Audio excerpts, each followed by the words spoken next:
Hi friends, Karthik தீபம் சீரியலேருந்து சூப்பரான ஒரு ப்ரோமோ வந்திருக்கு. நம்ம அதை பற்றி தான் இந்த வீடியோக்குள்ளே பார்க்க போகிறோம். வாங்க நம்ம வீடியோக்குள்ளே போகலாம். மாயா மல்லிகாவோட காரில் எந்த ஆதாரமும் இருக்கக்கூடாது அப்படின்னு சொல்லிட்டு அந்த ஆதாரத்தை எடுத்துருந்தாங்க. அப்போ கார்த்தி அவங்க அந்த காரை செக் பண்ணி பார்க்குறாங்க. பார்த்தோம்னா எதுவுமே அந்த ஆதாரம் கிடைக்கவே இல்லை. அப்போ மாயா ஒளிஞ்சு நின்று பார்க்குறாங்க. கார்த்தி, நீ என்ன தேடினாலும் சரி தான், உனக்கு இந்த ஆதாரம் கிடைக்கவே செய்யாது, நீ நினைக்கிறது நடக்காது, எப்படி பார்த்தாலும் சரி தான், மகேஷுக்கும் ரேவதிக்கும் இந்த கல்யாணம் நடந்தே தான் தீரும் அப்படின்னு சொல்லிட்டு மாயா ரொம்பவே சந்தோஷப்பட்டு இருக்கிறாங்க. அடுத்து கார்த்தி எதோ ஆதாரமும் கிடைக்காதனால அவங்க வீட்டுக்கு வந்துருந்தாங்க. அப்போ கார்த்தி யோசனையோடு இருக்கும்போது மயில்வாகன் கேட்குறாங்க, என்னாச்சு அப்படின்னு சொல்லி கேட்கும்போது அப்போ நடந்ததெல்லாம் சொல்கிறாங்க. யாரோ திட்டமிட்டுதான் மல்லிகா டாக்டருக்கு இந்த மாதிரிக்கு வரவழைச்சிருக்காங்க, அவங்கள ஃபங்க்ஷனுக்கு வரவிடாமல் தடுத்துருக்காங்க. அப்படிங்கும்போது என்ன சொல்கிற அப்படின்னு கேட்கும்போது, ஆமாம், அன்னைக்கு நிச்சயார்த்தத்தில் என்ன நடந்துச்சோ அதே இவங்க தான் இந்த மாதிரிக்கு பண்ணியிருக்கிறாங்க, யாரோ லேடி தான் இந்த மாதிரிக்கு பண்ணிட்டு இருக்காங்க அப்படின்னு சொல்லும்போது, அதுதான் ஒரு பாட்டி அந்த புடவை அவங்களுக்குள்ளுன்னு சொல்லிட்டு வாங்கிட்டு போயிட்டாங்களா. அப்படிங்கும்போது நானும் ஃபஸ்ட்டு நான் அப்படி தான் நினச்சேன். ஆனால் கண்டிப்பாக அந்த பாட்டியோட புடவையே அது இருக்காது. அதாவது அந்த புடவையை எந்த லேடி இப்படி பண்ணினாங்களோ அவங்க தான் அதை வாங்குறது சொல்லி இந்த பாட்டியை அனுப்பி வச்சுருப்பாங்க அப்படின்னு கார்த்தி சொல்லவும், இதை கேட்டதுமே மயில்வாகனா அதிர்ச்சி அடைகிறாங்க.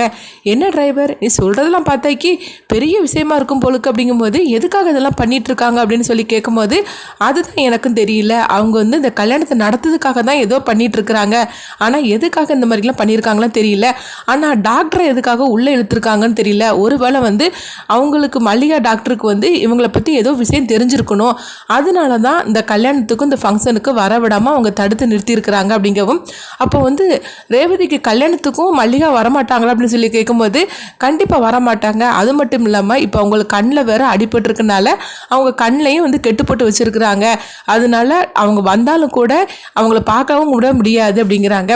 இதெல்லாம் கேட்டதுமே மயில்வாகன் சொல்கிறாங்க, எனக்கு என்னமோ அந்த மாயா மேலே தான் சந்தேகமாக இருக்குது அப்படின்னு சொல்லும்போது, அப்போ கார்த்தி சொல்கிறாங்க, நான் அவங்களையும் போய் பார்த்து விசாரிச்சுக்கிட்டேன், ஆனால் அவங்களுக்கு இதை பற்றி எதுவுமே தெரியல அப்படின்னு சொல்லும்போது ஒரே குழப்பமாக இருக்குது, யாராக இருக்கும், ஒருவேளை சிவனாண்டி தான் இதெல்லாம் ஆள் வச்சு பண்ணியிருப்பாங்களோ அப்படிங்கும்போது எனக்கு அதுவும் டவுட்டாக தான் இருந்தது. ஆனால் கண்டிப்பாக சிவனாண்டிக்கு இதில் சட்டம் கிடையாது அப்படிங்கவும், ஒருவேளை நம்ம சின்ன மம்மியார் ஏதாவது செய்திருப்பாங்களோ அப்படிங்கவும், இல்லை, அதாவது சந்திரகலாவுக்கும் சிவனாண்டிக்கும் இதில் எந்த சம்மந்தமும் கிடையாது, இது மூணாவதாக யாரோ ஒரு பொண்ணு தான் அது மாதிரிலாம் பண்ணிட்டு இருக்காங்க, அது யாருன்னு எனக்கு சரியாக ஆதாரம் கிடைக்காம நான் இருக்கிறேன் அப்படின்னு சொல்லிட்டு இருக்கவும், சீக்கிரத்தில் நான் அதை கண்டுபிடிச்சி தீரும் அப்படின்னு காத்து சொல்லிட்டு இருக்கிறாங்க.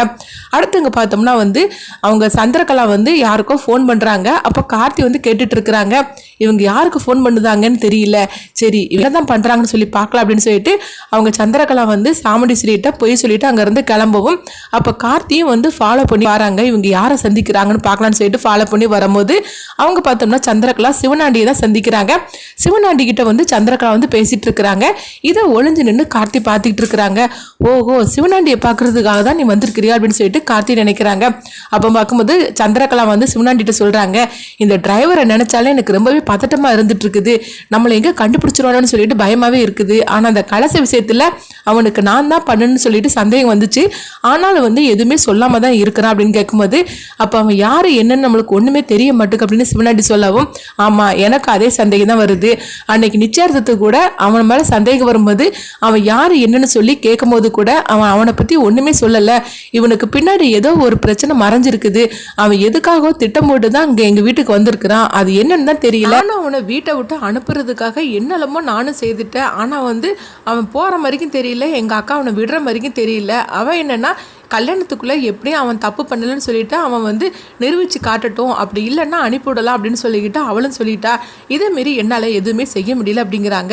இப்போ என்ன தான் பண்ணுறதுக்கு அப்படின்னு சொல்லி கேட்கும்போது அப்போ சிவனாண்டி சொல்கிறாங்க, சரி அந்த பிரச்சனையை இப்போ நம்ம நிறுத்தி வச்சிடலாம், நம்மளுக்கு இப்போ வேண்டியது ரேவதிக்கும் அந்த மகேஷுக்கு கல்யாணம் நடந்தே தீரணும், ஏன்னா அவங்க கல்யாணம் எந்த பிரச்சனையும் தடைப்பட்டு நின்றக்கூடாது, அப்படி கல்யாணம் நடந்ததுக்கு அப்புறமா தான் மண்டபத்தில் வச்சு நம்ம உண்மையை போட்டு உடைக்கணும் அப்படிங்கிறாங்க. உடனே சந்திரகலா சொல்கிறாங்க, ஆமாம் நீங்கள் சொல்கிறதாங்க கரெக்டு, எப்போ ரேவதி கழுத்தில் அந்த மகேஷ் தாலி கட்டுறானோ அதுக்கு பிறகு தான் நம்ம உண்மையை போட்டு நம்ம உடைக்கணும், அப்போ தான் சாமுண்டீஸ்வரி தலை குனிஞ்சு அவமானப்பட்டு நிற்பா அப்படிங்கிறாங்க.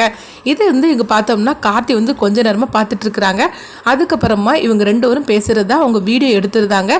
இதை கார்த்தி நினைக்கிறாங்க, இவங்க ரெண்டு பேரும் பேசுகிறத வச்சு நான் என்ன பண்ணுறேன் பாரு, உண்மையை கண்டுபிடிக்கிறேன், உங்கள் ரெண்டு பேருக்குள்ள நீங்கள் என்ன தான் அடுத்த திட்டம் போட்டு வச்சுருக்கீங்கன்னு சொல்லிட்டு கண்டுபிடிக்கிறேன் அப்படின்னு கார்த்தி அவங்களுக்குள்ளே பேசிக்கிட்டு தாங்க.